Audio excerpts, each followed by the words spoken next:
On the night of June 14th, an anonymous 911 call led officers to one such house at 221 Jefferson Avenue. The caller claimed to have heard what sounded like children crying from a basement. The responding officer was Mark Redden, a 38-year-old veteran of the Dayton Police Department.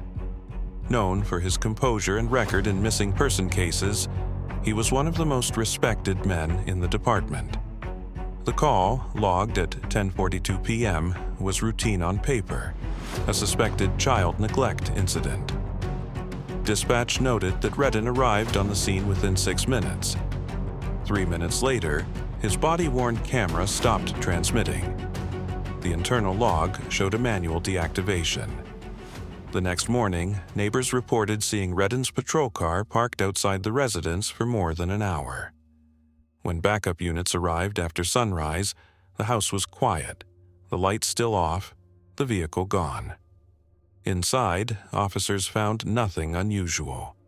Dust-covered furniture, trash, and a faint odor that was attributed to mold.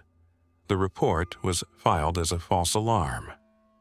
2 days later, another 911 call came from the same neighborhood. A sanitation worker reported an overpowering stench coming from the storm drain directly behind 221 Jefferson. The smell was so intense it caused him to vomit. Detectives returned to the residence, this time with a warrant. The house was searched again, this time including the basement that had been locked during the initial entry. The door was swollen shut, sealed by heat and moisture. When it was forced open, a wave of air escaped that silenced the entire team. In the corner of the basement stood a rusted oil drum and an overturned mattress. Beneath the mattress were fragments of clothing, pink, yellow, and white, soaked into the concrete as if painted there. On the far wall, 4 child-sized handprints had been pressed into the dust, smudged as though someone had tried to climb. The coroner's team documented what they later described as one of the most disturbing residential crime scenes in the state's history.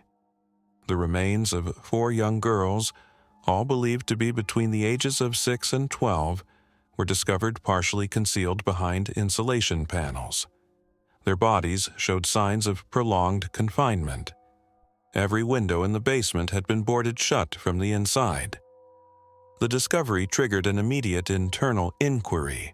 Surveillance logs revealed that Redden was the only officer to have entered the home prior to the discovery. His report stated that the property was empty upon arrival. But inconsistencies began to emerge. Body camera systems used by the Dayton Police Department stored low-resolution location metadata even when the camera feed was off. Those coordinates confirmed that Redden had spent nearly 55 minutes inside the residence, far longer than the 3 minutes indicated in his written report.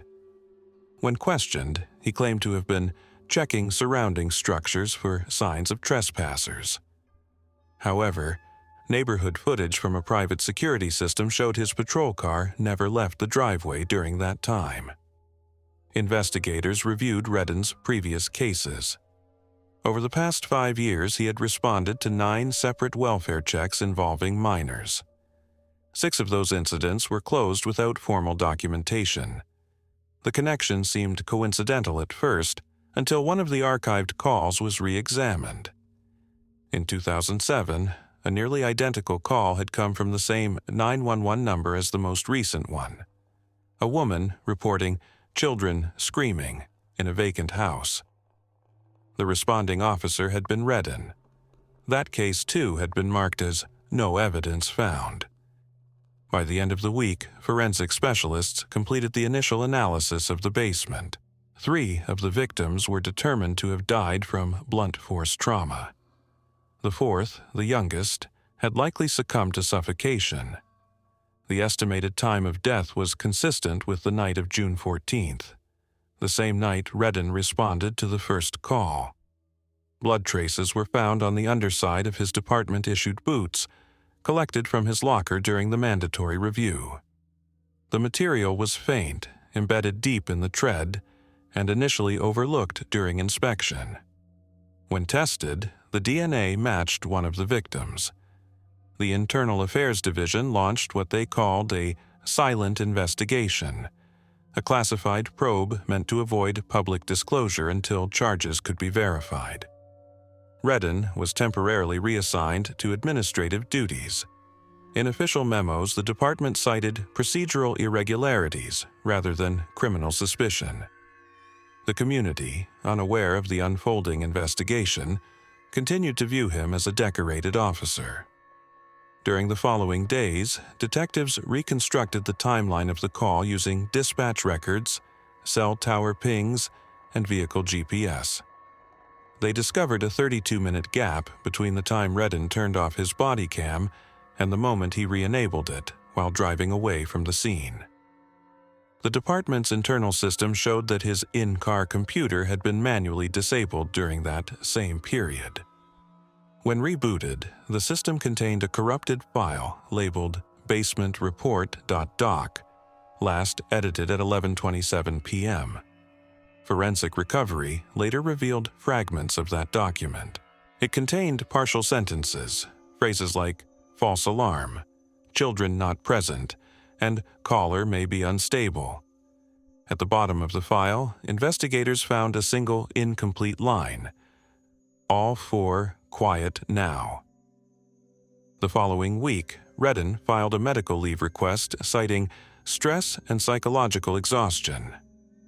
2 days after his request was approved, the department received the autopsy results confirming that all 4 victims had been deceased less than 12 hours before discovery. Their estimated time of death aligned precisely with the time Redden had entered the home. The case now shifted from an internal review to a criminal investigation. The Ohio Bureau of Criminal Investigation was called in to assume control. Investigators retrieved Redden's patrol vehicle from his residence. In the trunk, sealed within an evidence bag, they found a pair of latex gloves and a torn section of duct tape containing long blonde hairs consistent with those of one of the victims. The state crime lab concluded that Redden had likely encountered the children alive. They had been locked in the basement, malnourished but conscious. The sequence of injuries indicated that the killings occurred in rapid succession, not prolonged torture but something sudden, panicked, deliberate. The walls bore signs of impact at varying heights, suggesting that the victims had been attacked as they attempted to flee. Investigators speculated that the officer may have entered the home expecting a routine welfare check, but upon discovering the girls, something in him ruptured. Whether it was impulse, rage, or predation remained unclear. What was known is that he had the means, the privacy, and the authority to silence them. When the evidence report reached the district attorney's office, a grand jury was convened under sealed proceedings. Yet, before any indictment was made public, Redden vanished. His service weapon and badge were found missing from his home. The last recorded ping from his personal cell phone placed him near the Ohio-Indiana border, heading west. A statewide alert was issued, though the public statement omitted the reason, referring only to a missing officer under evaluation.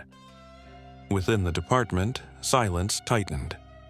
Investigators knew that a law enforcement fugitive with full tactical training and a decade of procedural knowledge represented a catastrophic risk. Meanwhile, the crime scene at Jefferson Avenue continued to yield new evidence. Beneath a collapsed shelving unit, forensic teams discovered a small digital camera, an older model Nikon Coolpix, partially damaged by moisture. Inside, on the memory card, were 14 images. Most were too degraded to identify, but 3 remained intact. They depicted the same basement from multiple angles, captured from the height of an adult standing.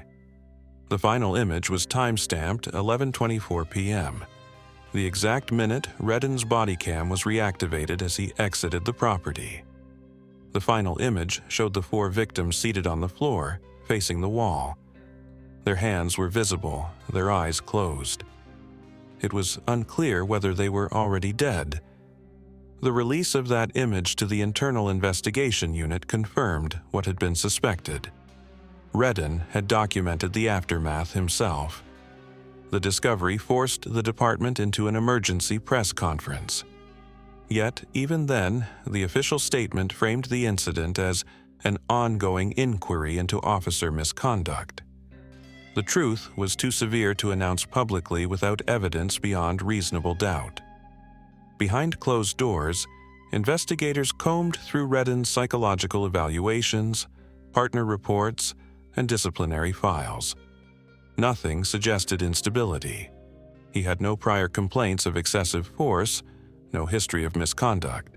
His record was nearly spotless, except for a single reprimand from 2005, when he was accused of entering a residence without a warrant during a child welfare call.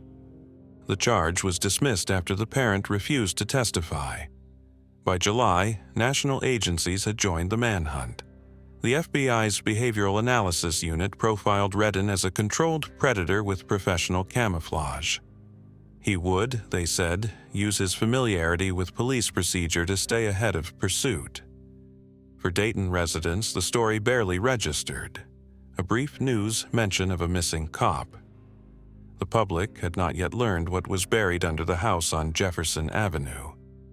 The investigators who entered that basement never forgot the smell, nor the sight of 4 sets of fingerprints pressed into the wall. In their internal notes, one phrase appeared repeatedly: he walked in as an officer and left as something else. For 10 days, the manhunt for Officer Mark Redden expanded beyond Ohio's borders. His face appeared on internal law enforcement bulletins, but no public release followed. Officially, he was listed as a missing person, not a fugitive. Unofficially, every agency in the Midwest had been alerted that an armed police officer with advanced tactical training and access to restricted systems was on the run. The decision to keep the case quiet was deliberate. The department feared panic, media interference, and retaliation against local officers. A statement was prepared for release if necessary, but it never reached the public. Inside the Dayton Police Department, detectives worked in shifts, reconstructing every hour of Redden's final week before his disappearance. His last confirmed activity was a debit card transaction at a gas station near the Indiana border. Surveillance footage showed him in uniform, calm, unhurried, purchasing a gallon of water and 2 protein bars. He smiled at the cashier. When the footage surfaced, analysts noted his left shoulder patch had been torn off, an intentional removal of his precinct identification. At 7:14 a.m. the next morning, his patrol car was found abandoned off State Route 30. The engine was cold. Inside were a department-issued laptop, a spare magazine, and a folded photograph of 4 young girls, the same image recovered from the digital camera in the basement. The photo was stained by water damage and creased repeatedly, as if carried in a pocket. Forensic technicians found traces of human tissue beneath the passenger seat carpet. DNA confirmed the presence of one of the victims. Investigators concluded that Redden had staged his disappearance. The car was positioned on a rural turnoff with its doors unlocked, engine keys still in the ignition. The placement of the photograph appeared intentional, almost ceremonial. A search perimeter was established, but dogs lost the scent less than a mile into the forest. Over the next week, the Bureau of Criminal Investigation examined the contents of Redden's home. The 2-bedroom bungalow looked frozen in time. Refrigerator humming, toothbrush still damp, uniform shirts folded by the dryer. On his desk lay open case files from previous welfare checks. Each folder had the same pattern: incomplete notes, missing witness statements, unsigned closure forms. In total, 9 families were listed. 3 of them had left Dayton in the years following Redden's visits. One mother, contacted in Kentucky, confirmed that her daughter had disappeared shortly after a police visit in 2006. She had filed a missing person report, but the case was later classified as runaway, non-critical. The responding officer at the time was Redden. In the basement of his home, investigators discovered a locked cabinet containing 24 compact discs labeled with single dates, each corresponding to nights when Redden had responded to domestic calls. The discs contained photographs, GPS routes, and fragments of case notes. Many were corrupted or intentionally damaged. Forensic analysts recovered 3 usable files. One showed a suburban backyard at night, illuminated by the flash of a police-issued camera. Another displayed an empty child's bedroom with the bed stripped bare. The third was a still frame of a dirt road, time-stamped 2008, location unknown. The images followed the same composition pattern as those on the camera recovered from 221 Jefferson Avenue. The framing was methodical, straight-on angles, perfect centering, always documenting the absence of life rather than its presence. The behavioral unit concluded that Redden had been documenting his own crime scenes for years, operating within the shield of authority. The consistency of his routes and call patterns suggested deliberate targeting. He had used his position to enter homes legally, disable his body cam, and erase records under the guise of malfunction or data loss. While investigators built their timeline, another discovery shifted the course of the search. A retired officer who had once worked with Redden contacted the Bureau, claiming to have received an unmarked envelope days after Redden vanished. Inside was a small flash drive and a handwritten note. He said they won't find him, said the uniform is the best disguise. The drive contained a single video file, less than a minute long, showing a reflection in a car window, a man shaving his head and removing a police badge from his belt. The footage was traced to a parking lot camera outside a motel near Peoria, Illinois, recorded 48 hours after the discovery at Jefferson Avenue. By the time investigators arrived, the room had been cleared. Sheets burned in the bathtub, drain clogged with melted plastic. DNA from hair fragments found in the sink confirmed Redden's presence. The timeline established a grim reality. While investigators were still processing the basement crime scene, Redden was already 2 states away, altering his appearance and disposing of evidence. Federal authorities escalated the case to fugitive status. The FBI joined under the Violent Crimes Task Force, assigning agents specialized in tracking former law enforcement officers. They issued a sealed warrant citing multiple counts of homicide and obstruction. Every agency that had once trusted Redden was now under instruction not to speak his name publicly. Meanwhile, Dayton residents began hearing rumors. The news leaked through an anonymous online post claiming a cop killed kids on Jefferson. Within hours, reporters surrounded the property, forcing the department to issue its first public statement. It was brief and sterile. The Dayton Police Department is assisting state investigators with an ongoing case involving a former employee. No further information is available. The silence only fueled speculation. Anonymous sources began leaking internal memos to local journalists, including one describing photographic evidence of 4 deceased minors in the presence of a uniformed officer. The headline spread within days. Public trust collapsed. Amid the growing pressure, investigators found a new lead. Credit card activity linked to Redden's wife, who had left him years earlier, showed small online purchases made under an alias, Marcus Wren. The items ordered included hiking boots, thermal blankets, and prepaid fuel cards, all shipped to a vacant cabin address in western Missouri. The cabin was raided at dawn. Inside were scattered medical supplies, empty food containers, and a map pinned to the wall with red marks following interstates westward. Each mark corresponded to the location of unsolved missing child reports between 2004 and 2009. In the corner of the cabin, officers found a locked case. Inside were 5 police badges, each from different jurisdictions, and a child's hair ribbon tied neatly around one of them. No fingerprints were present. On the wall above the case was a message written in red marker. "They called for help. I answered." The statement became the investigation's haunting centerpiece, a declaration of self-justification from someone who believed his crimes were acts of order rather than violence. Forensic teams concluded that the cabin had been abandoned at least 48 hours before the raid. Redden's scent trail ended near a truck stop along Interstate 70. Security footage captured a man of similar build boarding a semi-trailer headed west, but the video was too grainy for confirmation. With every day that passed, the likelihood of capture decreased.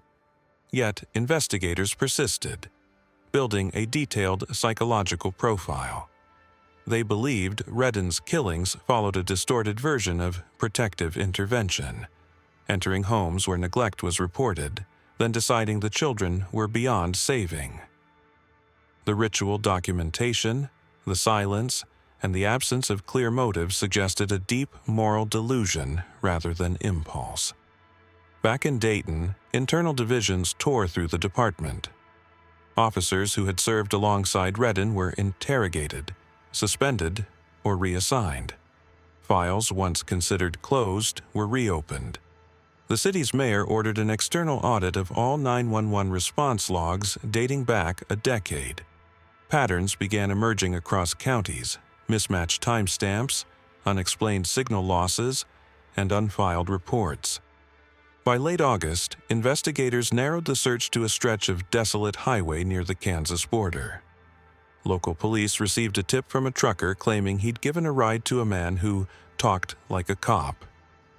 The man asked few questions, paid in cash, and insisted on being dropped near an abandoned grain elevator. The driver described him as calm, clean-shaven, carrying only a duffel bag and a folded newspaper. The truck's cabin camera later confirmed the detail. The man's right wrist bore a faint scar matching the one in Redden's personnel photo. A tactical team was deployed to the location. Inside the grain elevator, officers found remnants of a temporary camp, a small fire pit, empty water bottles, and shredded police patches. Among the debris was a burned wallet containing an ID partially intact. The name was unreadable, but the badge number, 4117, matched Redden's. The discovery reignited hope that the fugitive was still within reach. Yet no body, vehicle, or further trace was found.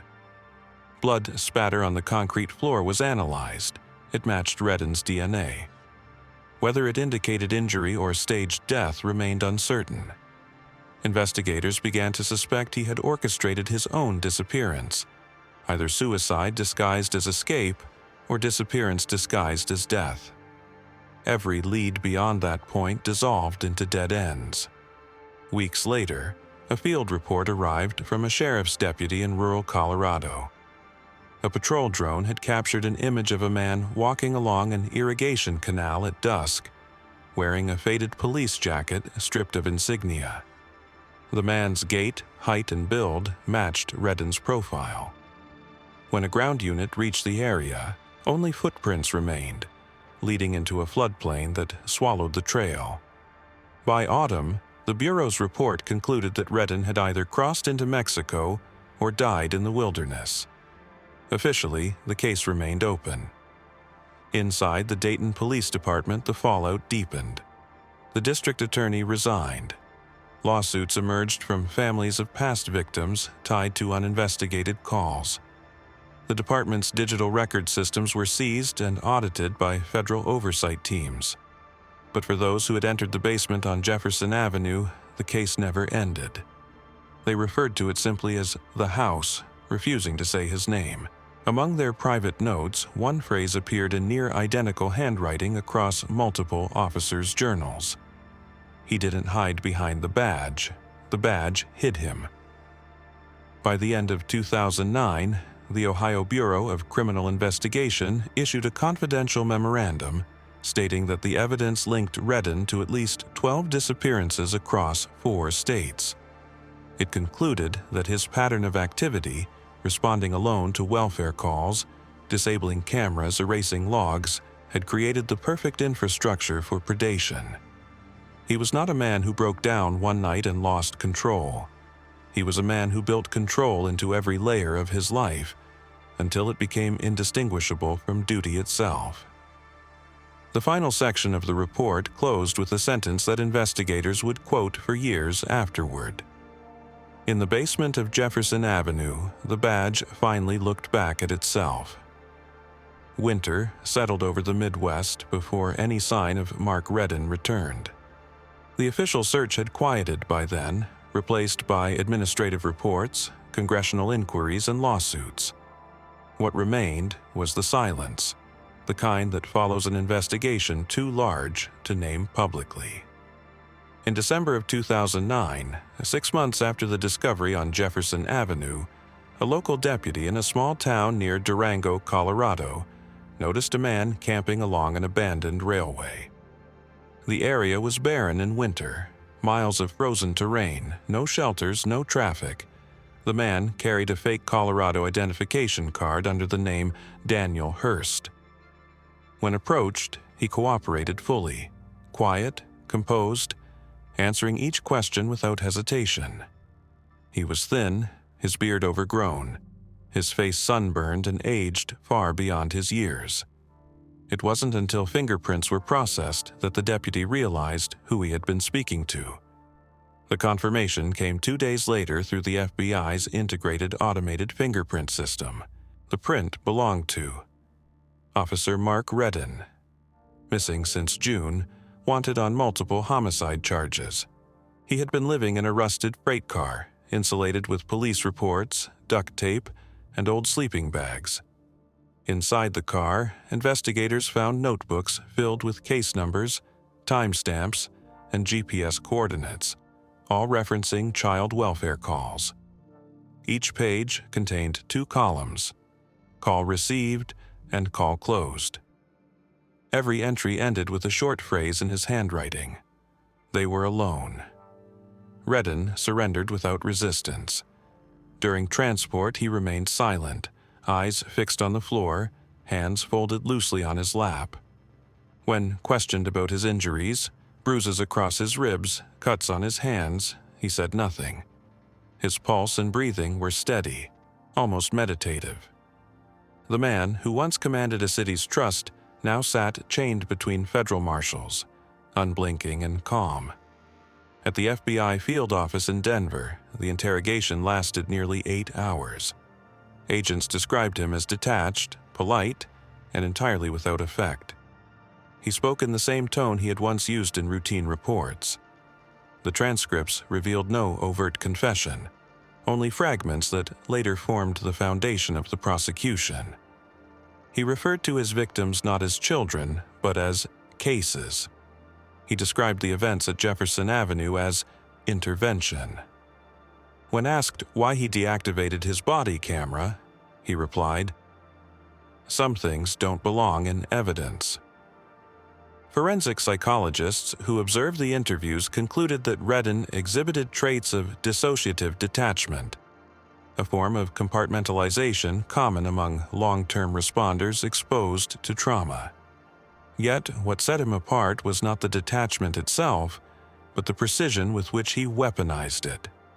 His tone suggested calculation, not confusion. The files recovered from the freight car revealed a methodical system. Each column of data matched a dispatch record. He had kept logs of every call involving minors over his 12-year career. He categorized them as recovered, safe, or beyond. The word beyond appeared 56 times. In his final interview before trial, Redden was asked what beyond meant. His answer was recorded verbatim: beyond help, beyond the noise. They stop crying once you make them quiet enough.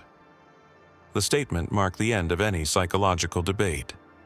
Prosecutors determined that Redden's acts were premeditated, sustained, and ritualized, not the product of mental collapse. He had constructed an ideology around what he called final protection. The children, he said, were suffering where no one could hear them, and his duty was to end the suffering before the world forgot them. Court records describe the reaction of investigators who read those words. Many left the room in silence. Some never returned to the case. When the trial began in April 2010, Dayton's courthouse filled with press for the first time since the story had broken. The prosecution presented a meticulous chain of evidence: the recovered camera, the photos, the DNA traces, and the logs. They played no footage, offered no dramatization. Every sentence was drawn from the official reports.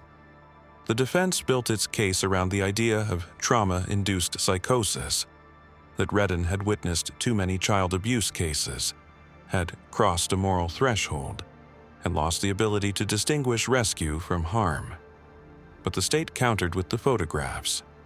In each image, the composition was identical: centered, symmetrical, carefully lit by flashlight. Nothing about them was spontaneous.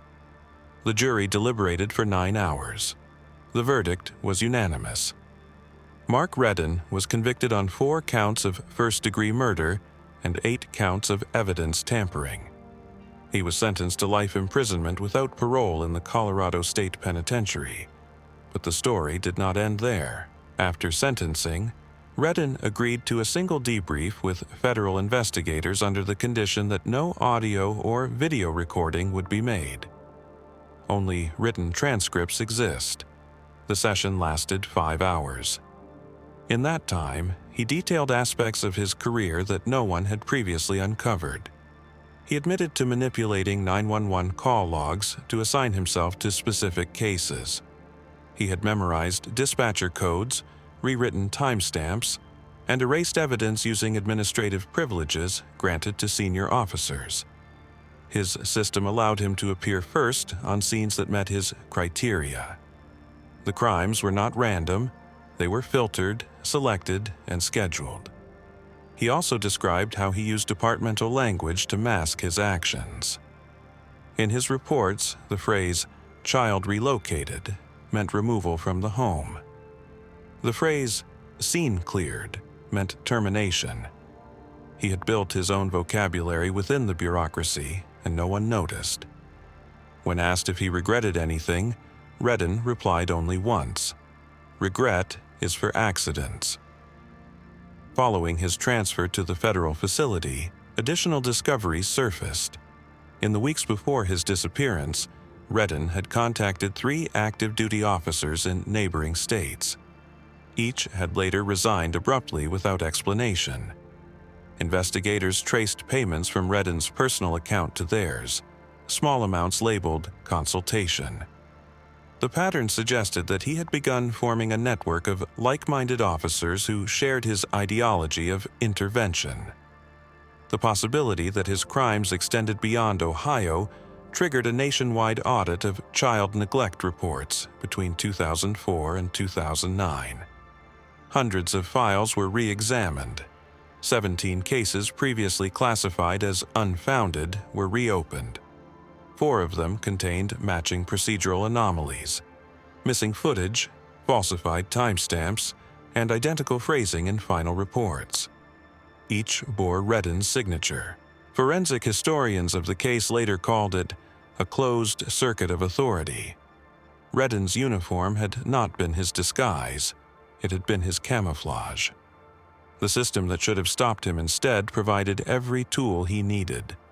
In prison, Redden refused interviews and communication. He ate alone, requested no visitors, and spent most of his time writing on blank forms taken from the facility library. The guards said he treated every page as an incident report, each beginning with "responding to scene." He would fill the margins with indecipherable notes, then burn them in the sink. In late 2011, his assigned psychiatrist reported a disturbing pattern. Redden had begun referring to his cell as the station. He called the guards dispatch, the warden chief, and the sound of the lights turning off end of watch. He appeared to believe he was still on duty. 2 years later, he was found unresponsive in his cell. The cause was listed as cardiac arrest, though the report noted no prior medical issues. On his desk lay one final document written in his precise handwriting. It was formatted like a standard police log, time-stamped at 02:13 a.m. It read, "Responded to silence. 4 subjects safe. Scene cleared." After his death, investigators found one more storage device hidden behind the sink in his cell. It contained a folder titled Beyond. Inside were digital scans of police forms from departments across the Midwest. Most were blank templates, but one document stood out. A typed list of addresses, some crossed out, others left open. Every address corresponded to a past welfare check. 3 had already become active missing person investigations. The discovery reignited the inquiry that had nearly been buried under bureaucracy. Federal analysts began comparing those addresses to unsolved cases nationwide. As of 2024, 12 remained unresolved, their connections to Redden still under review. For the families of the victims, the case offered no closure. There were no graves to visit, no remains to claim beyond the first 4. The rest of the evidence lay in paperwork, call logs, timestamps, empty boxes marked cleared. In Dayton, the house at 221 Jefferson Avenue was demolished in 2012. The ground was leveled, the lot fenced off. No plaque, no memorial. Only a number remained on the city's property map, empty between 2 renovated homes. Neighbors say the grass never grows evenly there. Among law enforcement, the case became a mandatory study on procedural ethics, not because of the murders themselves, but because of the silence that allowed them. Every academy in the state now includes a lecture titled The Redden Protocol, teaching recruits how to detect manipulation of digital logs, body cam metadata, and unauthorized access to 911 systems. What began as a single welfare call evolved into a mirror reflecting the institution itself. It revealed how authority, when left unchecked, could erase the line between protection and predation. There was no mystery in Redden's motives, no hidden childhood trauma or secret cult. He did not act for money or revenge. He acted for order, his own order, where control replaced justice and silence replaced care.